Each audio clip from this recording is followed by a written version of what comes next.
Shalom warga kerajaan.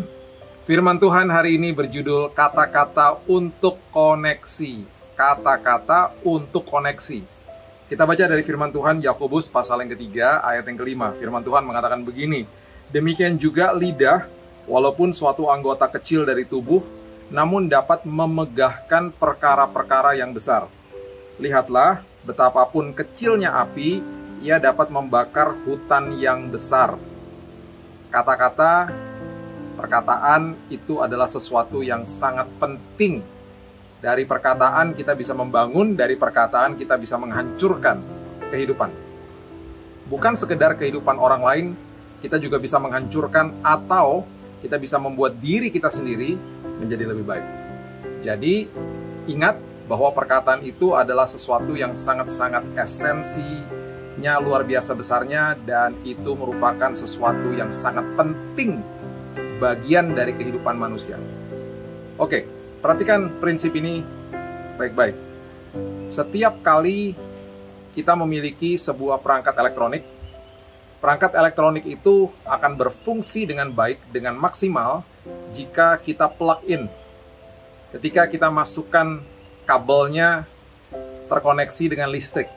Kita bisa menikmati TV kita bisa menikmati perangkat mesin cuci, kita bisa menikmati microwave misalnya, kulkas, dan seterusnya dan seterusnya.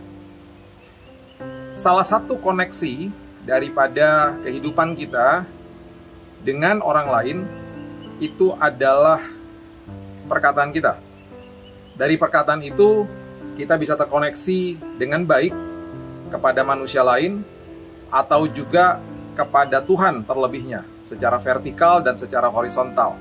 Nah, itu sebabnya iblis selalu berusaha untuk menghancurkan koneksi kita kepada Tuhan dan juga kepada manusia. Itu sebabnya dia menggunakan semua tipu muslihat kebohongan dia supaya manusia merasa tertekan, manusia merasa sangat-sangat terpojok, dan alhasil mengeluarkan kata-kata yang tidak baik. Baik itu terhadap dirinya sendiri atau kepada orang lain. Biasanya kecenderungan manusia mengeluarkan kata-kata negatif ketika ada dalam kondisi yang tertekan. Ada juga yang tidak, tergantung dari kepribadian manusia itu masing-masing.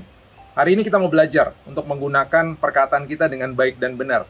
Ingat, ketika suami istri bersatu, terkoneksi, dan mempunyai sebuah komunikasi yang baik, akan lahirlah sebuah keluarga yang nyaman dan aman. Dalam sebuah kehidupan berjemaat juga begitu. Ketika kita saling menjaga perkataan, saling membangun, bahkan saling mengampuni jika ada yang berbuat salah, maka terjadilah sebuah komunitas yang sangat-sangat kuat di dalam Tuhan. Ingat murid-murid Yesus ketika mereka berkumpul, bersatu menjadi satu, Roh Kudus turun di atas mereka. Dan Mazmur 133 mengatakan, ada berkat yang mengalir ketika ada kesatuan, ketika ada sebuah unity di dalam Tuhan. Itu sebabnya mari kita menjaga perkataan kita menjaga perkataan positif setiap hari, dan kita lambat untuk berbicara, tetapi cepat untuk mendengar. Bukan sebaliknya. Kalau kita cepat untuk berbicara dan lambat untuk mendengar, akhirnya kita mengeluarkan kata-kata yang negatif.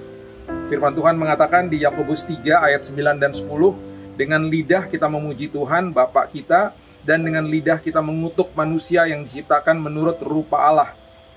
Dari mulut yang satu keluar berkat dan kutuk.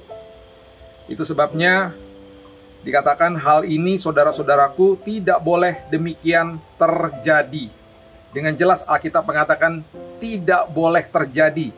Ya, mengutuk itu berarti berbicara jahat, memberkati itu berarti berbicara dengan benar.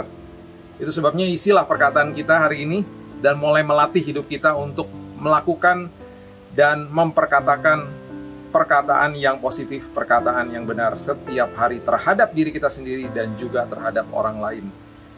Dan saya percaya ketika kita melakukan itu dengan baik dan benar, koneksi kita secara vertikal dan secara horizontal akan terus terjaga. Ketika itu semuanya terjaga, koneksi terjaga, kuasa Tuhan mengalir, dan hidup kita akan berfungsi dengan baik dan benar. God bless you.